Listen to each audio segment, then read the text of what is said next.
Welcome to another edition of Teach the Geek interviews. My name is Neil Thompson. I am the founder of Teach the Geek.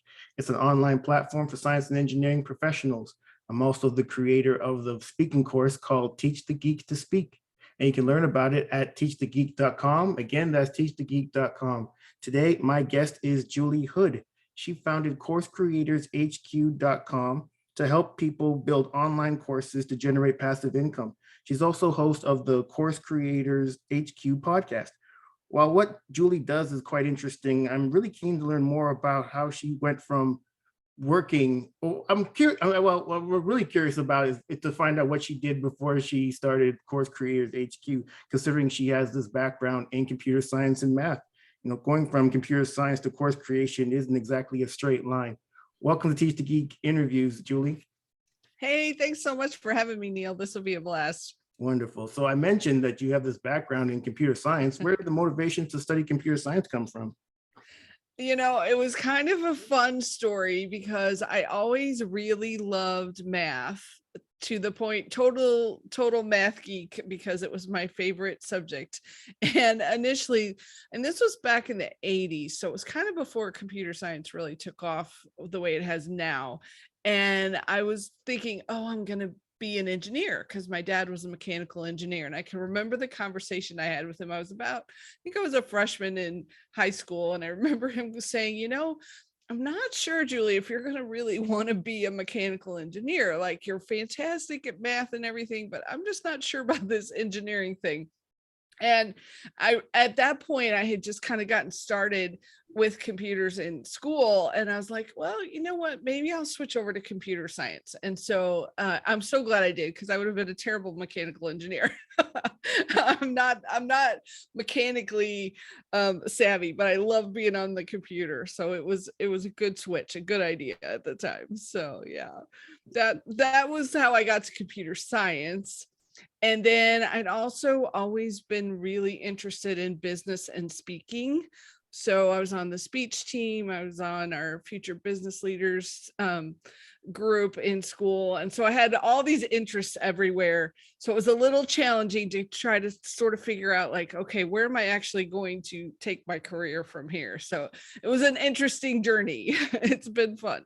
Nice. Well, maybe it would have been a great idea if your father had a chat with some other people who ended up studying mechanical engineering, because they're not mechanically inclined either. Yeah, it would have been a whole different path, because I was looking at a different school. We have a science and technology school here, and I ended up not going there. I went to our other public university. And so it would have been a completely different path. But what was kind of interesting, I will say, is my husband initially went to the science and tech school, and he switched to the one that I was at, just because, and we happened to run into each other. So, it all works out in the end when you get connected in the right places. Nice. So now you get a degree in computer science. What kind of work did you do once you left school? Yeah, so this was the other piece of it. I had gotten some really fun summer internships where I was doing programming all day long. And I realized after like 8 hours straight of programming, I'm like, I don't think this is quite right either. So I sort of took my computer science degree, and I was really interested in accounting and business, and combined them. And they had a very specific job for computer auditors. So we were on the business side and we were on the computer side. And it was a really good fit to get both of those together, and kind of unique. So for all your listeners who are like trying to figure out, if you don't fit into one of those big general categories of jobs, there could be specific little niche jobs that could be a good fit for you. So I spent 6 years working in that position and started out there. Yeah. Nice. Computer auditor. I've never even heard of such a position. So there you go. I guess, yeah, you're absolutely right. Just because you get a degree in something doesn't mean you have to go into, I guess, what stereotypically people with that degree go into. You saw that. Exactly. You saw the being a programmer wasn't for you. Sitting in front of a computer maybe for hours at a time wasn't for you. And so you found something else. So good on you for doing that. But then you eventually you leave all that and then you get into course creation. So where did this whole course creation thing come from? Yeah, such a winding path. So I ended up leaving the corporate world when my kids were born. I wanted to be home with them. And this was all about um early 2000s when the internet was really taking off. And so I started just kind of dabbling in it with my own website. Since I had that background in computers, this was back when you had to like actually program your own websites and stuff. So I was dabbling around and just started a part-time consulting business when they were little, and it has evolved through the years, and I'm still doing similar work in helping people get online, get their websites going. But now I've focused in on the course creators because I've figured out that those are the ones that I really love to help. It's the people, that have this knowledge. They're trying to make the world a better place and make a little money while they're at it. So I really like focusing in on them and helping them get going. And so it was the same sort of work that I've been doing for, gosh, it's almost 20 years now online, but I really focused it on a specific niche. And that has made a huge difference in being able to get traction. Because one day, when I was just doing more of like a general internet kind of business, one day I get a pizza place that needed a website, and then I get a chiropractor that was trying to get more clients. And then I have an author that was trying to do a course. And so it was really hard to communicate with all of them. Could I help them all? Yes, but could I resonate with the right language to really address their needs? Not as much. So when I got to the point where I'm talking about course creators, we really focus on you're selling courses or you're selling coaching. And I talk about selling courses, not selling pizzas or trying to get chiropractor clients. So it helps with people going, oh, that's the person I need to work with. So for your folks who are watching, I'm a big proponent of trying to focus in on specific groups so that you can be the expert for them. And the challenge there, I think, though, is that you don't know right off the bat. Like when I started, I didn't know course creators were who I wanted to connect with. So you sort of have to start a little general and see who you work the best with. Nice. I think you're right about the idea of niching down, because I've actually asked this question of other people too when it comes to marketing. Does the person that you entrusted to do marketing on your behalf have to have any kind of background in whatever field that you're in? And it would seem like the answer would be yes, because if not, then they're going to have to do a lot of learning on their own. And so the work that they end up doing, they may not even know if it works or not. They're doing a whole lot of experimentation on your dime. It probably would be more helpful to have somebody who has that experience of working for, I guess in your case, with coaches to know, well, this will likely work, this likely will not. So let's go with what was worked, as opposed to let's just try to figure things out as we go. So I think that's really smart to focus on a niche. Something you actually said earlier actually kind of piqued my interest, Julie. You said that you ended up switching out of what you were doing and going into course creation because you wanted to be at home with your children. Is there anything that the corporation that you were working with or working for could have done to have kept you? That's such a good question. And I had to say they did a pretty good job because they were actually letting me work from home. And this was back like early 2000s. This was before remote work was such a big thing. But the challenge was my son did not sleep at all. He was 18 months old before I got 5 hours of sleep in a row. So it was more that situation than what they were doing from the business side of things. I guess maybe if I had taken a month or two and just completely stepped away for a bit and maybe gotten him to sleep and kind of gotten me caught up instead of trying to juggle everything, that maybe would have helped. But I was pretty burnt out at that point and decided that was going to be the best for all of us and our family. So okay, you're maybe the third person that I've had on the podcast who was a mother who left the workforce or left working for a company to go home to stay with their children. So I'm always really interested, and And you're not the first mother, but you're the first, one of the few mothers I've spoken to that became a stay-at-home mother after working for a while, and then maybe went back and did something else. But I'm always really curious to find out what I guess you often hear about the issues that working mothers or just mothers that have jobs have, and trying to juggle, raising children and having jobs. So the ones that ended up leaving, I'm always curious as to what companies could have done, if anything, to have kept you in the workforce. And if the answer is nothing, and then I guess that's what the answer will have to be. You made that decision that working and wasn't worth not being able to sleep. So I fully understand that as a person who likes to sleep. Yeah, I'm really glad you're bringing it up though, because I don't think we have enough conversations with parents in general, and especially mothers, but just parents in general, about how tough it can be when you have especially newborns. And one of the things that I wish someone had mentioned to me, or that I had known initially, was that it gets so much easier as they get older. Like that first baby stage, that's a tough period. But then once they get a little bit older and they get to where they can do some of their own things and get themselves dressed and feed themselves and all that, it gets so much easier to be a working mom. And I remember like being concerned about how this was all going to work, to be in that position of trying to do daycare all of the time. And I know there's so many mothers that juggle it really, really well. But I think I'm really glad you're having these conversations, because I don't think we do enough of that with our young people to help them plan for how all this is going to work and how we're going to fit this in and have this fulfilling life and not be exhausted.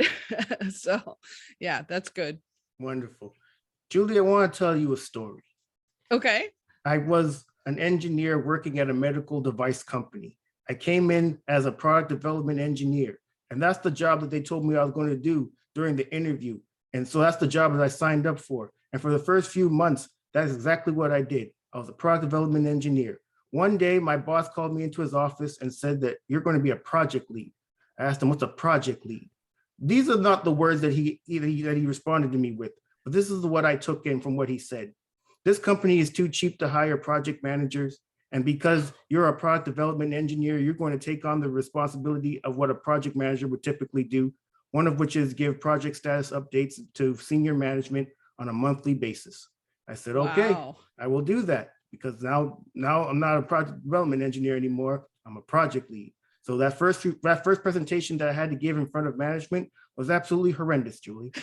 I did not know it was possible to sweat that profusely from one's body. Oh no. Oh yes, it was gross. The dry cleaning bill was ridiculous afterwards. But you know what? I realized fairly quickly that this is because I had to give these presentations every month, that this is probably something I want to get better at. So my question to you is, at what point did you realize that communicating with others would be of benefit to you? Oh my goodness, such a good question. And actually, I had both of my kids, and I kind of recommend this for all parents, is to get your kids into some kind of speech class or speech group or something where they can get over that initial hurdle, because it is very scary at the beginning. And I think I read somewhere where that's one of the biggest fears that a lot of people have, is trying to do some kind of presentation in front of other people. And I think it really just takes practice. I had a really great a priest, actually, when I was in church, that they let me do some of our readings when I was pretty young. It was like 6th grade, I think. And he said to me once, he said, Julie, if you mess up, just keep going. People aren't paying that close of attention and they won't notice. But if you pause and stumble over it, then they will notice. So he said, just keep going. And that was, I thought, some really fantastic advice. And getting that experience early on when I was younger, and then, I did some of that in high school too, some speaking things, really helped with getting over the fear of speaking and getting over the oh my gosh, I messed up now. What do I do? Like you get that experience of just keep going. And if you can get that early on, I think it makes it way easier when you hit the career path and you're having to do speaking and talking to people and doing presentations. If you've got some of that early, I think that can really help too. I think it's really funny that it was a priest that said that keep going if anyone if you mess up, because you're talking about the word of the Lord. You mean the people in the audience that aren't paying attention? I What are know. we He doing was here? talking about especially some of the names, that are really hard to pronounce, Right. and that we were kind of going through it. And he's like, "Yeah, just keep going. It's fine. However, they won't notice." They won't notice. That's hilarious. What are we doing here? I'm supposed to be Yeah. getting something out of this. But keep going. Just you butcher them names, it's all right. Yeah. So I guess in addition to these readings that you had to do in church, what are there any other things that you did to get better at presenting in front of people? Yeah. So and I don't even remember why I did this exactly, but I joined the speech competition group club at school. And it's funny because I did really well in the radio competitions. And so it was kind of that experience. I had a really good teacher at the time who was helping me get better. And we also had a whole video group that I avoided because I didn't want to be on video, but I was good with doing like some of the radio stuff and doing some of those. So I kind of wish I had pushed myself into doing some video early on, because that would have made that even easier too. So I think it's just like jumping into the deep end of the pool and kind of forcing yourself to try it, realize it's going to be hard. It's going to be difficult at the beginning. You're probably going to mess up. You're going to have lots of ums and ahs, and to just keep going. And especially now I have some folks that I work with that are doing Toastmasters, and they really like, I don't know if you're a fan of Toastmasters, but they seem to get a lot from it as adults, even to be joining and doing presentations there. So, Oh yeah. yeah. Yeah, Yeah. Toastmasters is an excellent forum to practice your public speaking. I'm a firm proponent of just getting any kind of experience or just opportunities to practice something you want to get good at, whether it's public speaking or anything else. So when it comes to the presentations that you have to give, do you have a process for putting them together? And if so, what is it?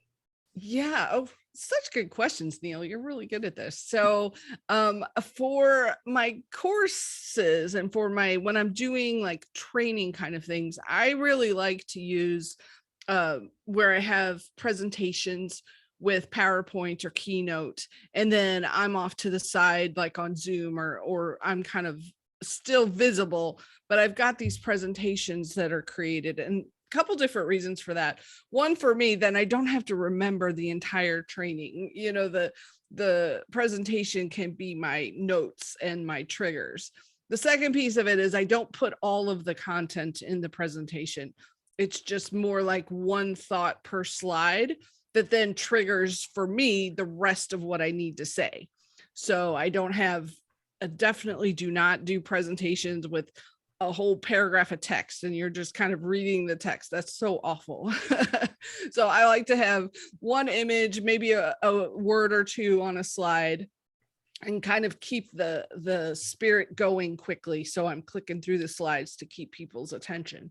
So for those kinds of training, that's what I like to use. I think it's not only effective for the audience because then they have something to look at. It's easier for me to teach. And one of my secrets is that I got a template created that has my branding and my colors in it. And so I just use the same template over and over, and I pull in a lot of the slides can be repeated sometimes. So that makes that whole process a lot faster of creating the presentation side of things.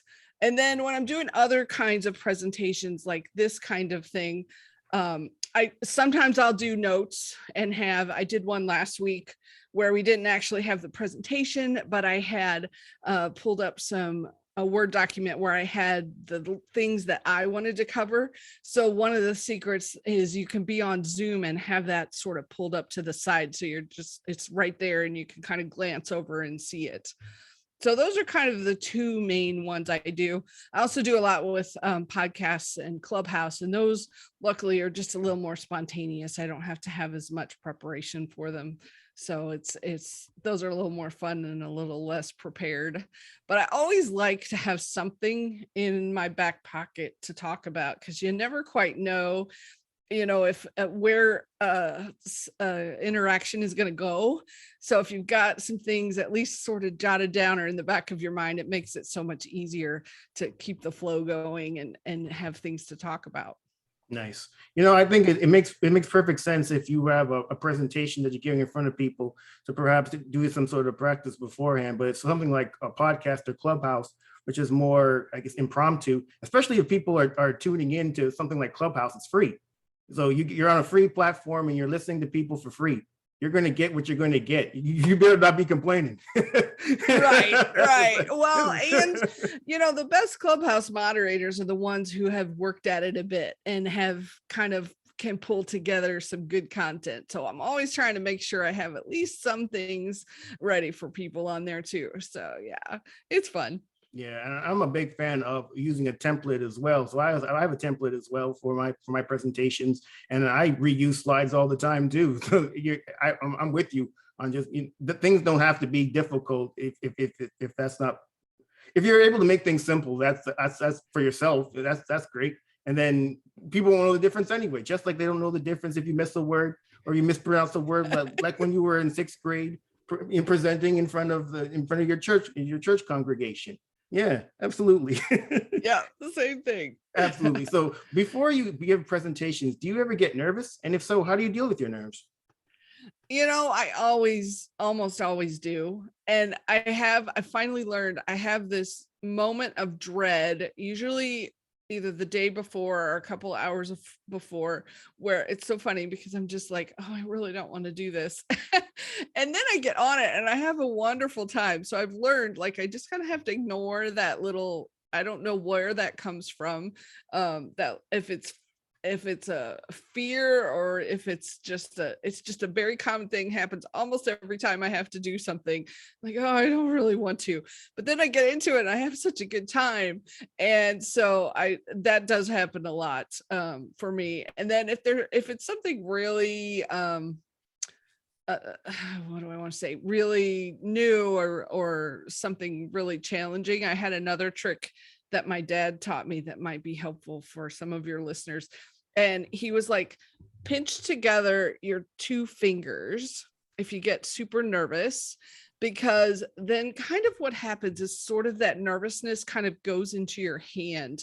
And there's something about like squeezing it together really hard that helps to kind of pull the focus away so your brain can still function. So in case that's helpful for anybody. I'm squeezing right now. I'm seeing what's happening. Does it matter which fingers it is or just any fingers? Well, I always did this middle one in my thumb, but I don't middle. know if it really matters. And it's more when you're in that really, really, that nervous stage where you're kind of shaking almost, and that really intense, where you need that energy to kind of go away so you can talk. Right. That's when it's most helpful. So yeah. Anyway. Excellent. I'm gonna give that a shot. Middle finger and thumb. All right. Great teachers through the years that helped me with all this. Nice. So. I've done a number of these interviews, Julie, and whenever I ask that type of question, I get varying answers. This is the first time I've heard about squeezing fingers together. I know. I've never heard. My dad told me that one. He's the only one I've ever heard that from, but it does work. I have used it a few times especially when it's something like if you're getting up in front of a big group and you're really nervous, it does help me. So.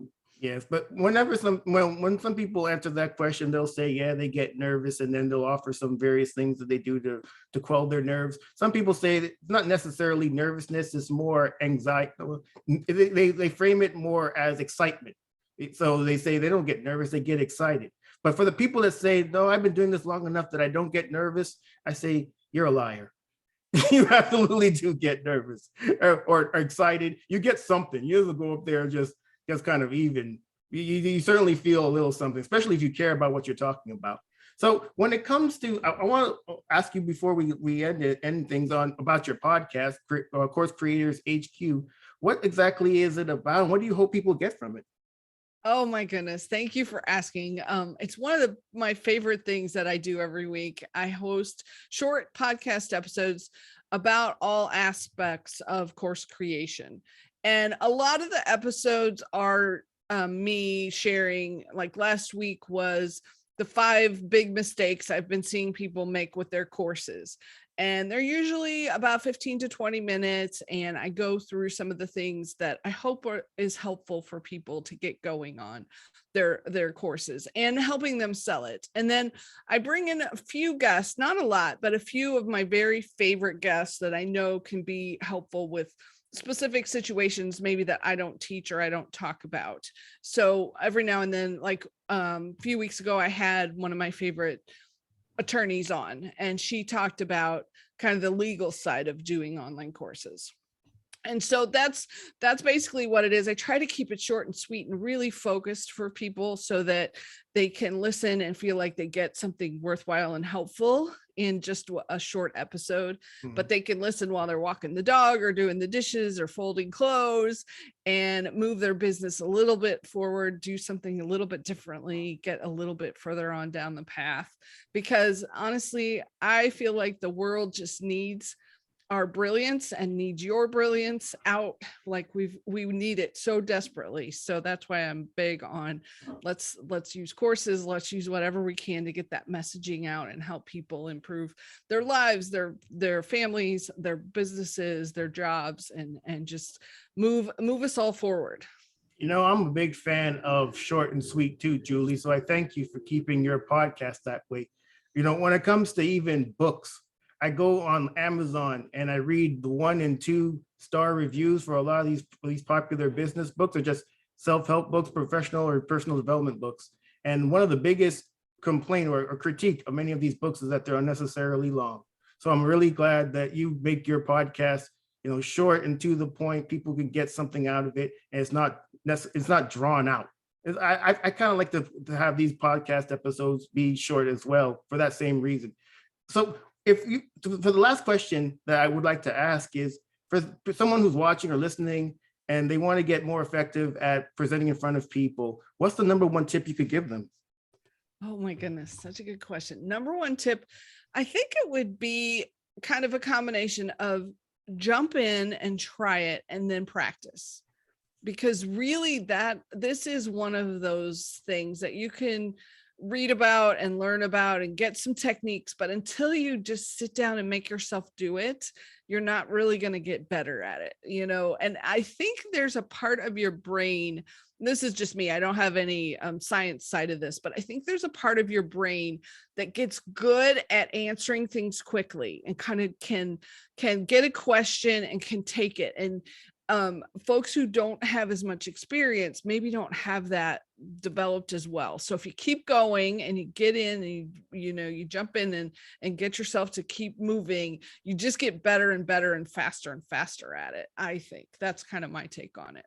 Yeah, I'm a firm believer in that. You're absolutely right. You can read all the books, listen to all the podcasts, and watch all the YouTube videos you want, but with anything in life, really, if you want to get better at it, you actually have to do it. So, so this is actually my last question. So I lied. So my last question is, how can people get in touch with you? Oh, thanks so much for asking that. So Instagram, I'm Course Creators HQ. It's a great place to message me, or my website, coursecreatorshq.com. Either one of those would be great. So I'd love to hear what people are working on. I've been at this for a long time, and I always come across these new interesting courses and new markets that people are doing. So it's my passion is figuring out how do we get you in front of as many people as possible that are your right audience. Excellent. Well, everyone, that marks the end of another edition of Teach the Geek interviews. My name is Neil Thompson, founder of Teach the Geek. It's an online platform for science and engineering professionals. I'm also the creator of Teach the Geek to Speak. It's an online public speaking course, and you can learn about it at teachthegeek.com. Again, that's teachthegeek.com. Until next time, take care and stay safe. Thanks, Julie. Thank you. Thanks for having me, Neil.